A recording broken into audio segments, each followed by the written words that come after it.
Hi guys! For today's video, magluluto tayo ng hairy gourd with vermicelli.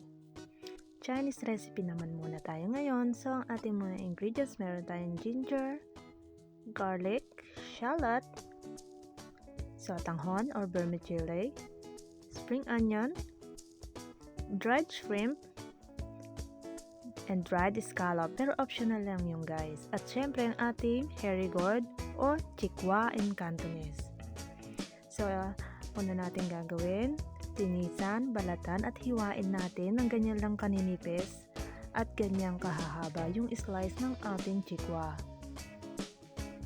So, na-prepare na natin ang ating mga ingredients. Ito yung ating sotanghon. So, bali ang gagawin natin sa sotanghon, ibababad natin siya sa tubig. I-slice ang ginger, garlic, pati na rin ang ating dried shrimp at dried scallop, dapat na ibabad na ito sa tubig. So, ayan, after ng preparation natin, mag-i-start na tayong maggigisa. So, ayan na nga pala yung ating sotanghon na binabad natin sa tubig. Medyo lumambot na siya guys. Okay, so mag-start na tayong magluto. Sa mainit na kawali, maglalagay lang tayo dyan ng mantika. Tansyahan lang, hayaan natin na medyo uminit yung mantika bago tayo mag-isa. Unahin na natin dyan ang ating luya. Sunod na rin ang bawang at saka yung sibuyas.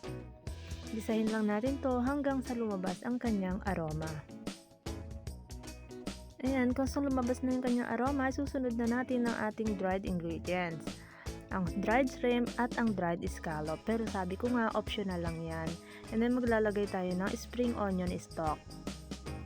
Gisa-gisahin lang natin hanggang sa maamoy nyo na yung aroma ng hipon at ng scallop na nilagay natin.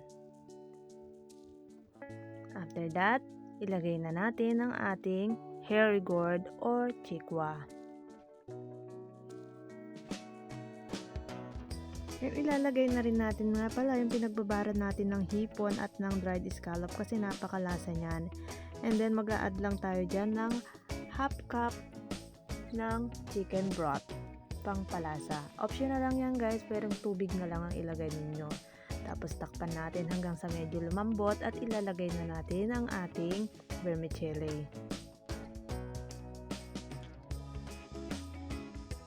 Medyo haluin natin and then tatakpan ng 2 minuto hanggang sa maruto ang ating sotanghon. And then ayan, maglalagay pa tayo ng chicken powder. Optional lang yan, pwedeng asin lang din kung hindi gumagamit ng chicken powder ang inyong amo. Kasi alam niyo naman, ang chicken powder ay pangpalasa, gaya ng MSG. Halu-haluin lang natin to, mix natin ng mabuti. Maglalagay din tayo ng white pepper, pampabango ng ating nilutong chikwa. And then at last, lalagay na natin para garnish ang ating yung green part ng spring onion.